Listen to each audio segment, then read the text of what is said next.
The great throne room of the Zephyrian Empire stretched wider than most cities. Golden pillars reached toward a ceiling painted with scenes of conquest.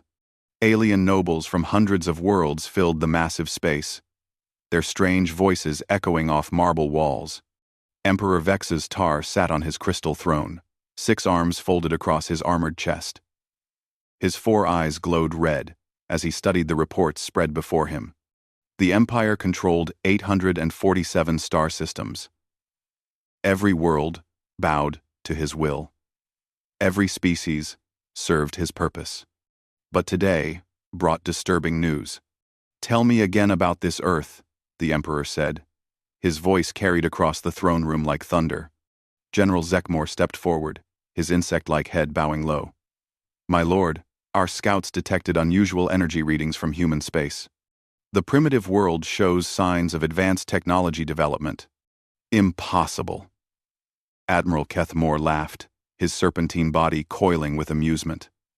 "Earth has one small world. They barely discovered space travel 50 years ago. What threat could they possibly pose?" The Emperor's eyes narrowed. "Even the smallest spark can start a great fire, Admiral. We have learned this lesson from other upstart worlds." He gestured to a wall covered with the skulls of defeated alien leaders. "Send for their representative. Let us see what these humans have to say for themselves." 3 days later, a small transport ship landed in the Imperial capital's spaceport. The vessel looked plain and simple compared to the massive Imperial warships surrounding it. Alien dock workers pointed and laughed at the tiny human craft. Captain Jinwoo Park stepped off the transport wearing a simple blue uniform. He was young for a human, barely 30 years old, with calm, dark eyes and neat black hair. 2 Imperial guards flanked him as he walked through the city streets. The alien crowd stared at the human. Some had never seen one before. Jinwoo looked so ordinary, so unremarkable. How could such a species concern the mighty empire? The throne room fell silent when Jinwoo entered. Hundreds of alien nobles turned to study the lone human walking across the vast floor. His footsteps echoed in the quiet space. Jinwoo stopped before the crystal throne and bowed respectfully. "Your Imperial Majesty, I bring greetings from Earth and humanity." Emperor Vextar leaned forward. "You are brave to come here alone, human. Tell me why Earth refuses to accept Imperial authority." Emperor Vexes. "Imperial authority. Earth seeks recognition as a sovereign system, Your Majesty," Jinwoo said calmly. "We wish to establish peaceful trade relations with the Empire." Laughter erupted throughout the throne room. Alien nobles shook their heads in disbelief. The audacity of this single-world species amazed them. "Sovereign?" Admiral Kethmore's voice dripped with scorn. "You control one small planet orbiting a minor star. The Empire spans nearly 1,000 worlds. What makes you think you deserve equal status?" Jinwoo kept his voice level. "Earth believes all civilizations deserve respect, regardless of size. We offer friendship and cooperation." "Cooperation?"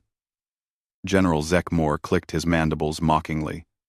"What could primitive humans possibly offer the Empire? Your technology is centuries behind ours. Your military consists of a few orbital platforms and patrol ships." The human captain smiled slightly. "Sometimes the greatest gifts come in unexpected packages, General." Emperor Vextar raised one hand for silence. "You speak boldly for someone from such a weak world. Human. Perhaps too boldly." "Earth means no disrespect, Your Majesty," Jinwoo replied. "We simply wish to determine our own path." "Your path?" The Emperor's 4 eyes blazed brighter. "The Empire determines all paths in this galaxy. Worlds that resist us are conquered. Peoples who defy us are enslaved. This is the natural order." "Perhaps," Jinwoo said quietly, "it is time for a new order." The throne room erupted in angry shouts. Alien nobles demanded the human be executed for his insolence. Guards reached for their weapons. Emperor Vextar held up 6 hands for quiet. When silence returned, he spoke slowly. "You test my patience, human. I will give Earth one final opportunity to see reason." He stood from his throne, towering over the assembly. "You will surrender all military assets, except imperial governors, and provide tribute as we determine. Refuse, and your world will be reduced to ash." Jinwu nodded calmly. "I will deliver your message to Earth's leadership, Your Majesty. See that you do."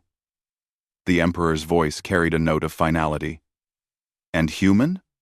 When you tell your people of this ultimatum, remind them that the Empire's mercy has limits." "I will," Jinwu said. "May I also remind Your Majesty that strength comes in many forms? Sometimes the mightiest empires fall to forces they never expected." Admiral Keth Moore hissed angrily. "Are you threatening the Empire, human?" "Not at all, Admiral," Jinwu replied with the same calm tone. "Simply observing that the universe often surprises us." Emperor Vextar waved dismissively. "Remove this impudent creature from my sight. Give him safe passage home so he can deliver our terms to his pathetic world." As the guards escorted Jinwu toward the exit, he paused to look back at the assembled nobility. For just a moment, his calm expression shifted to something else. Something that might have been confidence. "Your Majesty, honored nobles," he said clearly. "Thank you for this audience. Earth will not forget your generosity." The human raised his left hand to his chest in what appeared to be a respectful salute. But alien eyes failed to notice the small device on his wrist, or the brief blue light that pulsed from it. Jinwu Park walked from the throne room with measured steps, leaving behind hundreds of alien nobles who had no idea they had just witnessed the moment everything began to change. As his transport lifted off from the Imperial capital, the coded signal his device had transmitted raced through hyperspace toward the edge of known space. In the darkness between stars, something vast and hidden began to move. The 30-day countdown had begun. Admiral Keth Moore stood on the bridge of his flagship, the massive dreadnought times Imperial Vengeance *. Through the viewing ports, he watched his fleet assemble in space around the Empire's greatest military shipyard. 200 warships floated in perfect formation. Cruisers, destroyers, and battleships stretched as far as the eye could see. 3 planet-killer dreadnoughts anchored the formation, each one capable of destroying entire worlds. "Admiral," his aide approached carefully. "The Third Fleet reports ready for departure." Keth Moore's serpentine form coiled with satisfaction. This fleet had conquered 43 civilizations. No enemy had ever withstood their combined might. "Excellent," the Admiral hissed. "Set course for the Sol system. These humans will learn what happens when primitives challenge the Empire." The Third Fleet entered hyperspace as one, leaving streaks of blue light across the stars. 2 weeks later, they dropped back into normal space at the edge of Earth's solar system. Admiral Keth Moore expected to find a few basic orbital stations and perhaps some mining operations on nearby asteroids. Instead, his sensors showed something that made him pause. "Report," he commanded. Commander Vexital studied the sensor readings. "Admiral, we detect substantial infrastructure throughout the system. Mars shows signs of major colonization. The moon, Europa, has extensive facilities. There are active mining operations on multiple asteroids." "Impossible," Keth Moore muttered. "Our intelligence reports described Earth as a single-world civilization." "Perhaps our intelligence was incomplete, Admiral," the commander suggested carefully. Keth Moore studied the tactical display. Busy shipping lanes connected the various colonies. Earth had built an impressive solar system civilization in just a few decades. "No matter," the Admiral decided. "Size their defenses. We detect approximately 50 defense platforms orbiting Earth," the sensor officer reported. "Also, 23 patrol ships of unknown design." Admiral Keth Moore laughed, his forked tongue flickering with amusement. 50 platforms against 200 Imperial warships? These humans truly are as foolish as they appeared in the throne room.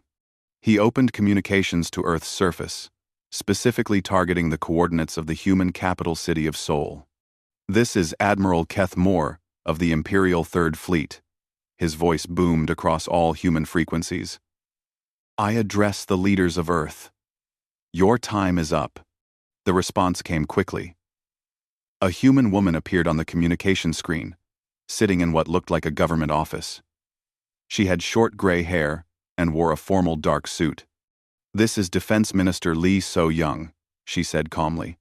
"I represent Earth's government." "Minister Lee." Admiral Keth Moore made the title sound like an insult. "The Empire gave your world 30 days to surrender. That time has expired. I offer you one final chance. Complete and unconditional surrender, or your planet will be reduced to ash." Minister Lee's expression remained steady.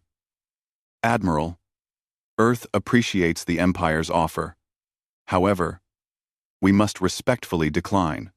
"Decline?" The Admiral's voice rose in anger. "You see my fleet? Human. 200 warships surround your pathetic world. You have 50 platforms and 23 patrol boats. Mathematics should make your decision simple." "Mathematics can be deceiving, Admiral," Minister Lee replied. "Earth thanks the Empire for this opportunity to demonstrate our commitment to peace and self-determination." Keth Moore's 4 eyes blazed with fury. "Your commitment to peace? You are about to die for your stubbornness. Human." "Perhaps," Minister Lee said quietly. "But we will die as free people, not slaves." The Admiral cut the communication in rage. He turned to his tactical officer. "They'd." Admiral cut the is not. "All ships, battle formation. Prepare to obliterate this world and show the galaxy what happens to those who defy Imperial will." The Third Fleet moved into attack positions around Earth. The 3 planet-killer dreadnoughts aimed their massive weapons at the blue-green world below. Smaller ships targeted the defense platforms and patrol vessels. "Sir," the sensor officer called out suddenly. "I'm detecting new energy signatures from the outer system." "Explain," Keth Moore snapped. "Something large is approaching from beyond the asteroid belt. The readings are unusual." Admiral Keth Moore studied his screens. Long-range sensors showed massive energy discharges coming from the direction of the largest asteroid, Ceres. "Size? Difficult to determine, sir. The energy signatures are interfering with our sensors. Whatever it is, it's moving faster than should be possible for something of that apparent mass." "A space station?" the Admiral wondered aloud. "Some kind of mining facility?" "No, sir," the sensor officer's voice carried a note of confusion. "This is definitely a mobile contact. And Admiral, it's enormous." Keth Moore felt a slight chill run through his scaled body. In 3 centuries of conquest, he had never encountered anything that made Imperial sensors struggle to get accurate readings. "All ships, maintain battle stations," he ordered. "But keep sensors focused on that approaching contact." "Admiral," Commander Vextal approached cautiously. "Should we begin the bombardment of Earth?" Keth Moore hesitated. Standard Imperial doctrine called for immediate attack. Once surrender was refused. But something about this situation felt wrong. The human minister had seemed too calm, too confident for someone facing complete annihilation. "Hold position," he decided.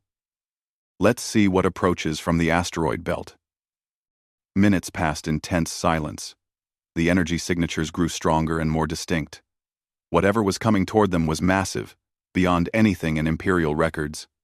"Sir," the sensor officer suddenly shouted. "Contact emerging from behind Ceres." Admiral Keth Moore looked at his main screen and felt his blood turn cold. Something impossible was coming toward them, a structure so vast it dwarfed his entire fleet. The thing emerging from the asteroid belt was not just large, it was bigger than most space stations, moving with purpose and grace that defied physics. "What is that?" Commander Vextal whispered. Admiral Kethmore could only stare as humanity's greatest secret revealed itself. Around the massive structure, thousands of smaller ships poured forth like angry insects defending their nest. The primitive humans. The backwards single-world civilization that the Empire had dismissed so easily, had been hiding something that made his planet-killer dreadnoughts look like toys. "Sir," the communications officer called out nervously, "we're receiving a transmission from the... whatever that is." A new human appeared on screen. This one wore a military uniform and had the bearing of a professional soldier. "This is the Earth Defense Force," the human said calmly. "You have entered our sovereign space without permission and with hostile intent. Withdraw immediately, or we will consider this an act of war." Admiral Kethmore found his voice at last. "Who? What are you? Thanks for watching." Including, the human smiled slightly. "We are Earth's children, Admiral, and we have been waiting for you." Captain Choi Min-jun stood on the bridge of the ESS Times, Indomitable Asterisk, watching the Imperial fleet through the massive viewing screen. After 30 years of secret construction, humanity's greatest achievement was finally revealing itself to the galaxy. The Times, Indomitable Times, stretched over 200 kilometers from bow to stern. Its hull gleamed silver blue in the sunlight, covered with weapons systems and launch bays that the Empire had never imagined possible. Gardens and cities existed within its protected interior, housing 3 million people who called the great ship home. "Captain," reported Commander Kim Hae-jin from the sensor station, "Imperial fleet is maintaining position around Earth. They appear stunned." Choi Min-jun nodded calmly. He was a small man with gentle eyes, but his uniform bore the marks of decades spent preparing for this moment. Understandable. They came expecting to crush a primitive world. Instead, they find something that makes their greatest ships look like children's toys. Around the Times' Indomitable Asterisk, thousands of escort vessels emerged from the massive carrier's launch bays. Sleek destroyers, fast cruisers, and cloud formations of fighters spread out in perfect coordination. "Sir," called Captain Park Hyun-ae from her flagship Times Soul's Pride Asterisk, "my escort fleet is ready. Should we assume attack formation?" "Negative," Captain Choi replied. "Defensive formation only. We are not here to start a war. We are here to end one before it begins." The bridge crew worked quietly at their stations. These men and women had trained their entire lives for this moment. Their families lived aboard the Times' Indomitable Asterisk, part of a mobile civilization that could survive anywhere in the galaxy. "Captain," the communications officer reported, "the Imperial Admiral is trying to scan our vessel. Their sensors appear to be having difficulty." Choi Min-jun smiled slightly. "Our shielding technology tends to confuse Imperial sensors. They're not used to materials that don't exist in their empire. For 30 years, Earth had been mining asteroids and building in complete secrecy. The Empire's scouts had seen only what humans wanted them to see: a primitive world with basic technology. They never suspected that humanity was constructing something revolutionary in the darkness between worlds. The Times' Indomitable Times was more than just a warship. It was a mobile world, completely self-sufficient, capable of building entire fleets from the materials it mined as it traveled. Farms fed its people. Factories produced whatever was needed. Schools educated children who had never set foot on a planet. "Sir," Commander Kim called out, "the Imperial fleet is powering weapons." "Expected," Captain Choi replied. "They're frightened. In their experience, bigger ships mean conquest and destruction. They cannot imagine we might have other intentions." The great carrier moved with impossible grace for something so massive. Its engines used principles that Imperial scientists had not yet discovered. Its hull was made from materials stronger than anything in their database. "Open communications," Captain Choi ordered. "All Imperial frequencies." The main screen showed Admiral Kethmore on his bridge, his alien face twisted with confusion and growing anger. Imperial Fleet. Captain Choi began, his voice calm and clear. This is Captain Choi Min-jun of the Earth Defense Force. You have threatened our world and our people. We ask you to withdraw peacefully. What is that thing? Admiral Keth Moore demanded, his serpentine form coiled with tension. This is the ESS Times Indomitable Asterisk, Captain Choi replied simply. Earth's mobile defense platform. Impossible, the Admiral hissed. Our intelligence reports clearly stated that Earth possesses only primitive technology. Captain Choi's expression grew slightly sad. Your intelligence was designed to see only what we wanted you to see, Admiral. For 30 years, humanity has been preparing for this conversation. Through the viewing screen, Imperial officers could see the Times Indomitable's Times massive structure. Launch bays stretched for kilometers along its sides. Weapon systems of unknown design tracked Imperial ships with precise movements. Most disturbing of all, the great ship moved with the easy confidence of something that had never known defeat. This is a trick, Admiral Kethmore shouted. Some kind of projection or deception. No trick, Admiral. Captain Park Hyun's voice came from the Times Soul's Pride asterisk. What you see is real. Earth has been busy while your empire was distracted with conquest. The Imperial fleet outnumbered the human ships 2-1, but their size advantage had vanished. The Times Indomitable Times alone massed more than half their entire fleet. Its escort vessels moved with coordination that spoke of decades of training. Sir, the Imperial sensor officer reported nervously. Their energy readings are off our scales. I cannot identify their power source or weapon systems. Admiral Kethmore stared at the impossible sight before him. The primitive world that should have been easy prey had revealed capabilities that dwarfed Imperial technology. Where did you get this thing? He demanded. We built it. Captain Choi answered simply. Over 30 years, using materials from our asteroid belt. Every piece was constructed by human hands and human minds. Impossible, the Admiral repeated, but his voice carried less certainty now. Admiral, Captain Choi continued, Earth does not wish to fight you. We ask only for recognition of our sovereignty and the right to determine our own path. The Empire does not negotiate with primitives. Admiral Kethmore's anger flared again. Then, perhaps, Captain Choi said sadly, it is time the Empire learned that primitive does not mean helpless. The Times, Indomitable's Times escort fleet, shifted position slightly, a subtle movement that nevertheless placed every Imperial ship under multiple targeting solutions. The great carrier itself remained motionless, its vast bulk blocking out stars.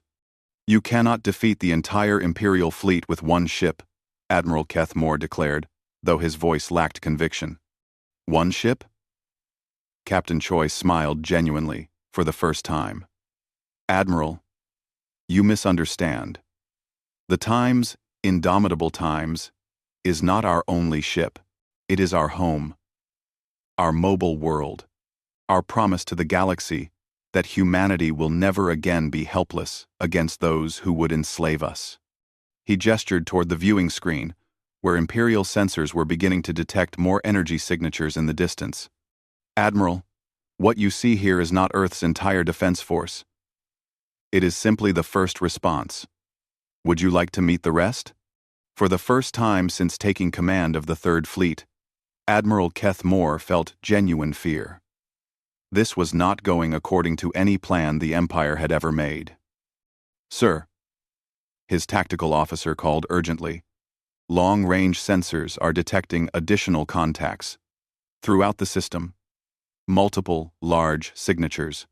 Admiral Kethmore closed his 4 eyes slowly, then opened them again.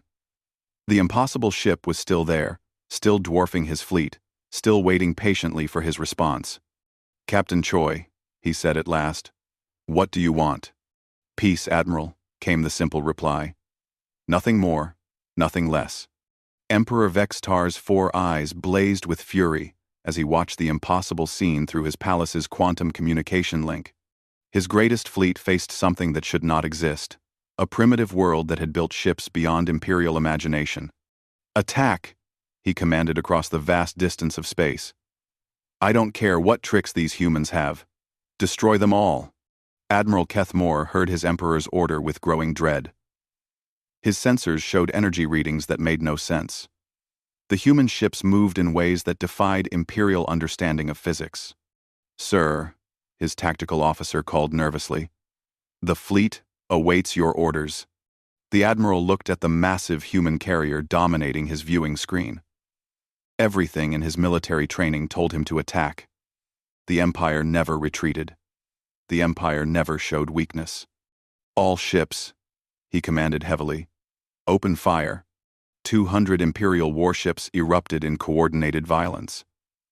Plasma cannons, charged with enough energy to melt continents, fired in perfect synchronization. Quantum torpedoes that could split moons streaked toward their targets. Antimatter missiles, capable of cracking planets, launched by the thousands. The attack was beautiful and terrible, a display of destructive power that had conquered nearly 1,000 worlds. Captain Choi Min-jun watched the incoming death from his bridge aboard the Time's indomitable Asterisk. Around him, his crew worked calmly at their stations. No panic, no fear, just quiet professionalism. "Energy shields to full power," he ordered. "Point defense systems active. Begin evasive maneuvers." What happened next stunned every Imperial officer watching. The Times. Indomitable Times didn't try to escape the massive bombardment. Instead, energy barriers appeared around the great ship. Barriers that absorbed the Imperial weapons and converted their energy into harmless light. Plasma beams that should have cut through the carrier's hull instead created beautiful aurora displays across its shields. The quantum torpedoes simply vanished, their explosive power somehow redirected into empty space. Antimatter missiles approached the human fleet and gently detonated without causing any damage, their terrible energy absorbed and dispersed. "Impossible," Admiral Kethmore whispered. "No technology can simply absorb that much destructive force." But that was only the beginning. The human escort fleet began to move. Captain Park Hyun's destroyers and cruisers didn't charge toward the Imperial ships in typical attack formations.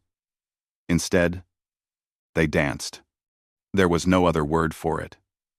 The human vessels moved between Imperial warships like ghosts, too fast to target, too unpredictable to hit. Their engines left no energy trails that Imperial sensors could follow. "Sir!" the Imperial sensor officer shouted over the noise of continued bombardment. "We can't get target locks on any of them." Admiral Kethmore watched in growing horror as human ships appeared and disappeared throughout his formation. His weapons could not touch them, but they seemed able to go anywhere they pleased. "All ships, cease fire," he ordered desperately. The bombardment stopped, leaving space eerily quiet, except for the hum of charging weapons and the glow of energy shields. Captain Choi's voice came across all communication channels, calm and clear. "Admiral, we do not wish to destroy you. We offer mercy instead. Quote, withers not wither. Quote, quote, quote. Mercy?" Admiral Kethmore's voice cracked. "What are you talking about?" The answer came not in words, but in action. The Times. Indomitable Times extended massive tractor beam projectors from its hull. These beams reached out and gently lifted one of the Imperial dreadnoughts completely out of formation. The planet-killer warship, massive beyond description, floated helplessly in the carrier's grip. "What are you doing to my ship?" the Admiral demanded. "Helping," Captain Choi replied simply. Small craft emerged from the Times Indomitable's Times launch bays. But these were not fighters or bombers. They were repair drones, moving toward the captured dreadnought with careful precision. The Imperial crew watched in amazement as human machines began fixing battle damage to their ship. Scorch marks from previous battles disappeared. Weapon systems that had been offline for months suddenly came back to life. Life support systems that had been running on backup power were restored to full efficiency. "You're repairing our ship?" Admiral Kethmore asked in disbelief. "We told you, Admiral." Captain Choi's voice carried a note of sadness. "We do not wish to destroy you." Throughout the Imperial fleet, the same thing was happening. Human ships approached Imperial vessels, not with weapons ready, but with repair equipment active. They systematically disabled Imperial weapons, while simultaneously improving Imperial life support, navigation, and communication systems. It was the most disturbing form of warfare any Imperial officer had ever witnessed. "Sir." Commander Vextal approached his admiral carefully. "They could have destroyed us in the first volley. Their technology is decades ahead of ours. But instead, they're making our ships better." Admiral Kethmore finished quietly. "Why?" The answer came from Admiral Kim Tae-hyun, commander of the Time's indomitable Asterisk. His image appeared on Imperial screens throughout the fleet. An older human, with gray hair and kind eyes. "Because," he said simply, "we remember what it was like to be afraid. We remember what it felt like to face enemies who seemed impossible to defeat. We choose not to be that enemy to you." Quote, "This makes no sense," Admiral Kethmore protested.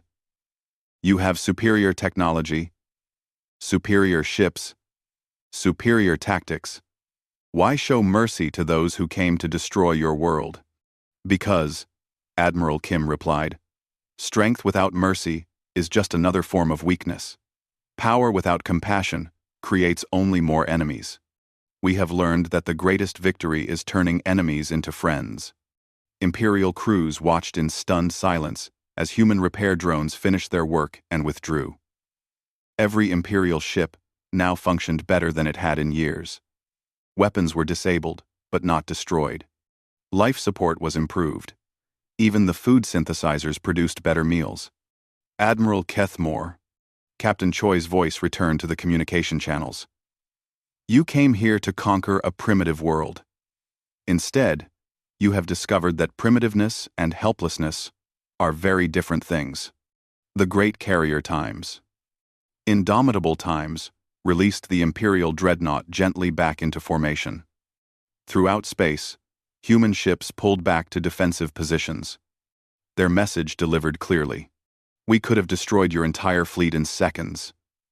Admiral Kim added quietly, "We chose not to. We hope you will remember that choice. When you report to your Emperor." Admiral Kethmore stared at his tactical displays. His fleet was intact, actually improved by the encounter. But every weapon system had been disabled with surgical precision. They could not fight even if they wanted to. More importantly, they had seen something that shook the very foundations of Imperial doctrine. These humans possessed overwhelming technological superiority, and they had chosen to use it for healing rather than destruction. "What do you want from us?" he asked at last. "Nothing," came the simple reply. "We want nothing from you, except the right to exist in peace.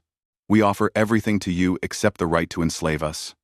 For the first time in 3 centuries of conquest, Admiral Kethmore faced an enemy who had refused to be an enemy at all.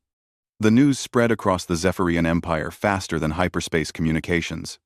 On 1,000 worlds, in 1,000,000 alien homes, beings who had never heard of humanity suddenly knew one impossible fact. Someone had faced Imperial might and chosen mercy over victory. Emperor Vex's Tar stood before the great crystal windows of his throne room, watching riots spread through the capital city below. His subjects were asking questions that had never been asked before. "My lord," General Zekmore approached carefully, 17 worlds have declared independence in the past week. The rebellion spreads faster than our ships can respond." "I know," the Emperor replied quietly, his 4 eyes reflecting the flames of burning Imperial buildings. "Tell me again, what happened at Earth?" The general consulted his datapad nervously. "Admiral Kethmore's fleet engaged superior human forces. The humans disabled our weapons, but repaired our life support systems.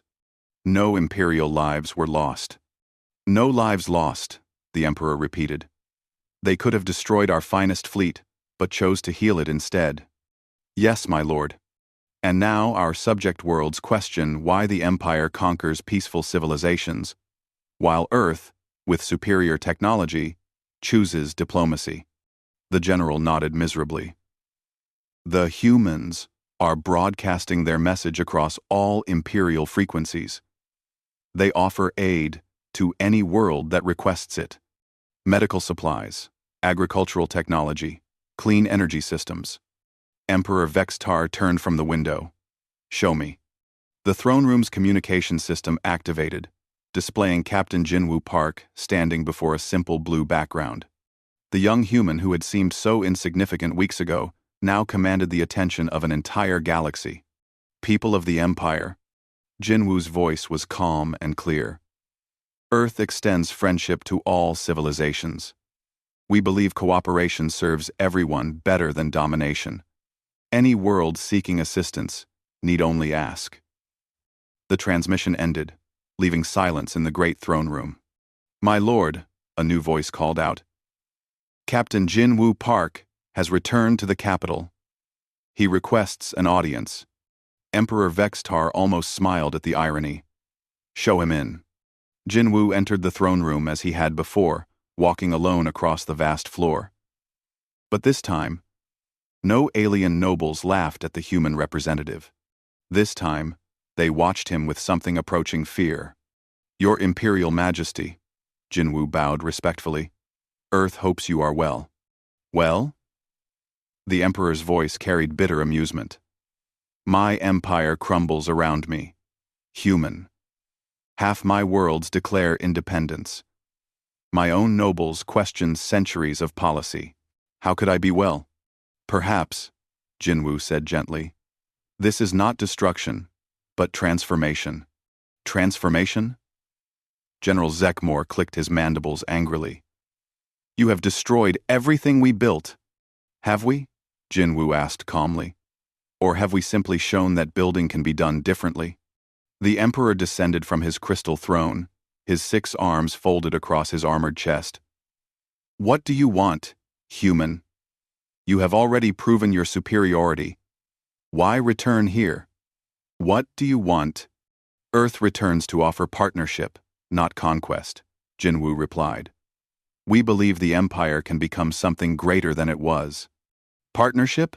The Emperor's laugh held no humor. You defeat our fleet, inspire rebellion across our worlds, and now offer partnership? The ESS Times, Indomitable Times, has entered Imperial space. Jinwoo continued as if the Emperor had not spoken. But not as a conqueror. Captain Choi Min-jun sends humanitarian aid to any world that requests it. As if summoned by his words, new reports began flooding the throne room's communication systems. Images of the great human carrier appeared on screens throughout the chamber. The Times' Indomitable Times hung in space above Keltar Prime, a world suffering from severe famine. Human shuttles descended with food and medical supplies. But more importantly, they carried agricultural specialists who taught new farming techniques. Above the mining world of Vexis Thol, human engineers repaired environmental damage that centuries of imperial exploitation had caused. At Zephyr Station, humanity's mobile hospitals treated refugees from war zones that imperial expansion had created. Stop this, Emperor Vextar commanded, but his voice lacked conviction. Stop healing? Jinwoo asked quietly. Stop teaching? Stop helping? You make us look like monsters, General Zekmore hissed. No, General, Jinwoo replied sadly. You made yourselves look like monsters. We simply offer an alternative. More reports arrived each minute. Imperial worlds that had suffered under harsh rule now saw humans offering freely what the Empire had taken by force. Clean water, advanced medicine, educational opportunities. Your Majesty, an aide approached the throne nervously. Priority communication from Admiral Keth Moore. The Admiral's image appeared, transmitted from his flagship still stationed at Earth. "My lord, I must report an unusual development. The human carrier has launched medical shuttles. They're heading for Imperial colonies affected by the Cygnus Plague." Emperor Vextar closed his 4 eyes. The Cygnus Plague had killed millions of Imperial subjects over the past year. Imperial medicine had found no cure. "Sir," Admiral Kethmore continued, "the humans claim they can treat the plague. They request permission to enter Imperial medical facilities. And if we refuse?" the Emperor asked. "They will respect our decision," Admiral Kethmore replied, confusion clear in his voice. "They will not force aid on those who don't want it." The Emperor opened his eyes and stared at Jinwu. "Why?" "Because freedom includes the right to refuse help," the human replied simply. "We will not force our values on others, even if we believe those values would help them." Reports continued to flow in. The human carrier was broadcasting medical knowledge freely across all Imperial frequencies. Techniques for treating diseases, methods for growing food in hostile environments, technologies for cleaning polluted water. "This is impossible," the Emperor said at last. "No civilization gives away such valuable knowledge freely." "Earth does," Jinwu said. "Knowledge shared multiplies. Knowledge hoarded dies with its keeper." A new communication arrived from the border worlds. Imperial colonies that had received human aid were declaring independence. But not through rebellion. They were following legal procedures, citing ancient imperial law that allowed worlds to withdraw from the Empire under specific circumstances. "They're using our own laws against us," General Zekmore muttered. "They're using your laws as they were intended," Jinwu corrected. "To protect freedom, not prevent it." Emperor Vextar walked slowly back to his crystal throne. Around him, the throne room had grown quiet. Alien nobles who had laughed at this human weeks ago now watched him with something approaching reverence. "What do you propose?" the Emperor asked finally. "Partnership," Jinwu repeated. "Earth offers to share our technology, our knowledge, our resources. In return, we ask only for recognition as equals and the right for all Imperial worlds to choose their own path. And if they choose independence? Then they are free," Jinwu said simply. "Freedom cannot exist without choice." The Emperor sat heavily on his throne.